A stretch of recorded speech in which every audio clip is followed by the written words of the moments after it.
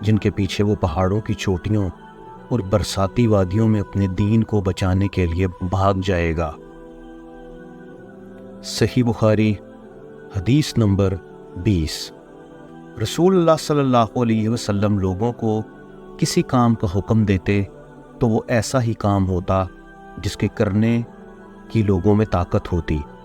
اس پر صحابہ رضی اللہ عنہم نے عرض کیا کہ یا رسول اللہ، ہم لوگ تو آپ جیسے نہیں ہیں، آپ تو معصوم ہیں، اور آپ کی اللہ پاک نے اگلی پچھلی سب لغزشیں معاف فرما دی ہیں، اس لیے ہمیں اپنے سے کچھ زیادہ عبادت کرنے کا حکم فرمائیے۔ یہ سن کر آپ ناراض ہوئے، حتیٰ کہ خفگی آپ کے چہرہ مبارک سے ظاہر ہونے لگی۔ پھر فرمایا، بے شک میں تم سب سے زیادہ اللہ سے ڈرتا ہوں اور تم سب سے زیادہ اسے جانتا ہوں، پس تم مجھ سے بڑھ کر عبادت نہیں کر سکتے۔ صحیح بخاری حدیث نمبر 21۔ آپ صلی اللہ علیہ وسلم نے فرمایا، جس شخص میں یہ 3 باتیں ہوں گی وہ ایمان کا مزہ پا لے گا۔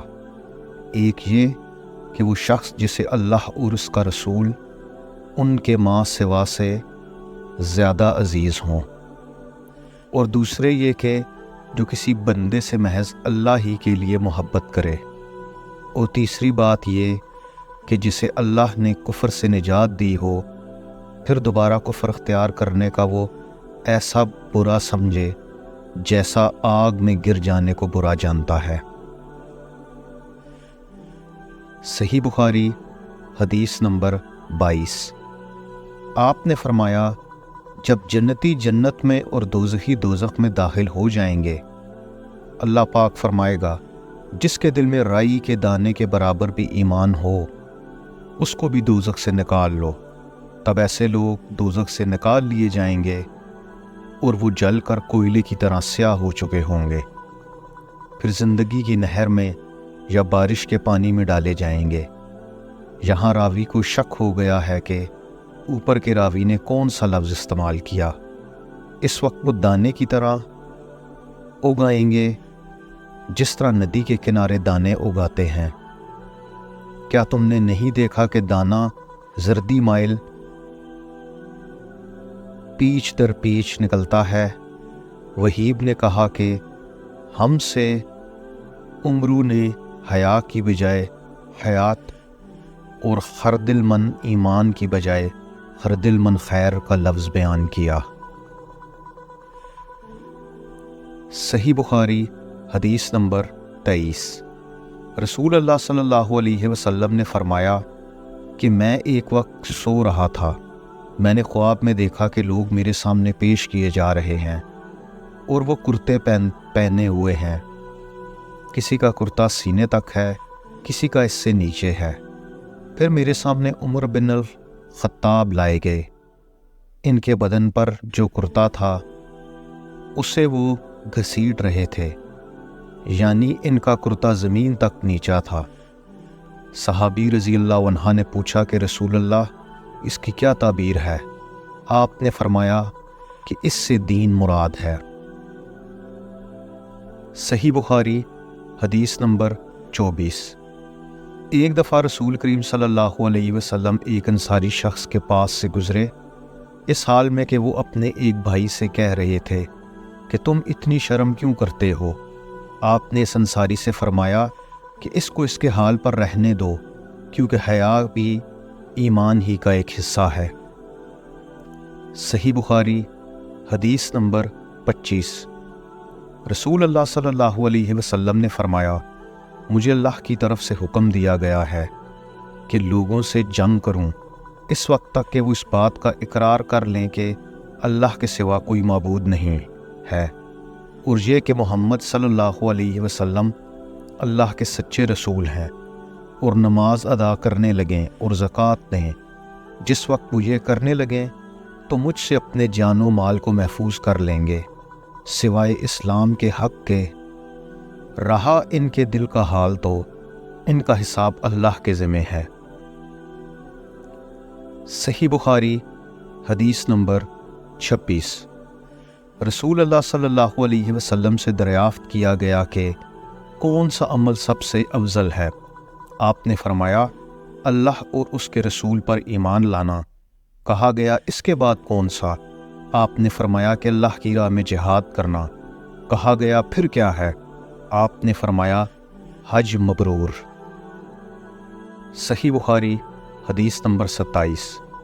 رسول اللہ صلی اللہ علیہ وسلم نے چند لوگوں کو کچھ عطیہ دیا اور ساتھ وہاں موجود تھے۔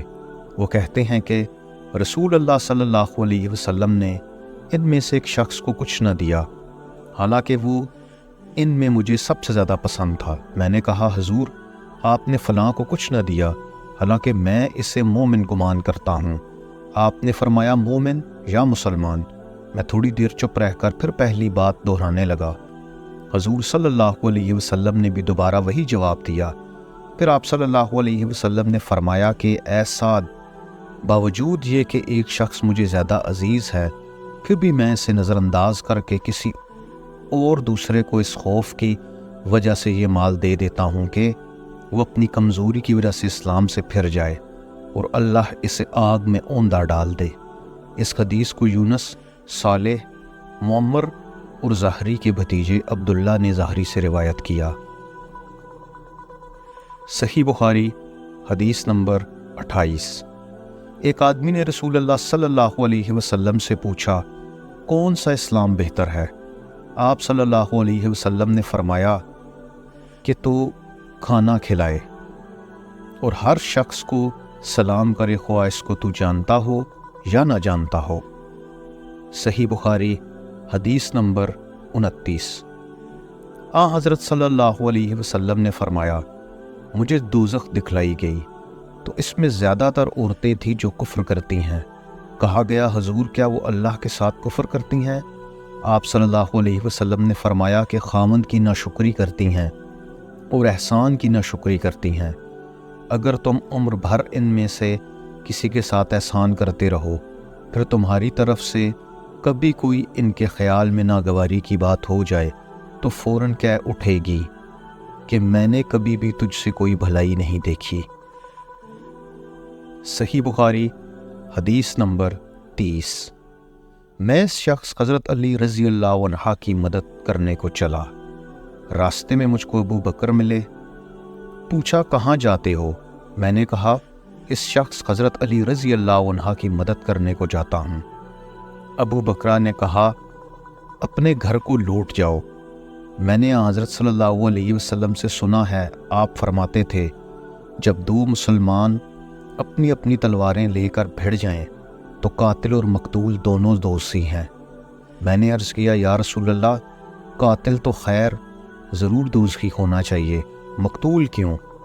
فرمایا وہ بھی اپنے ساتھی کو مار ڈالنے کی ہرس رکھتا تھا، موقع پاتا تو اسے ضرور قتل کر دیتا، دل کے عزم سمیم پر وہ دوزخی ہوا۔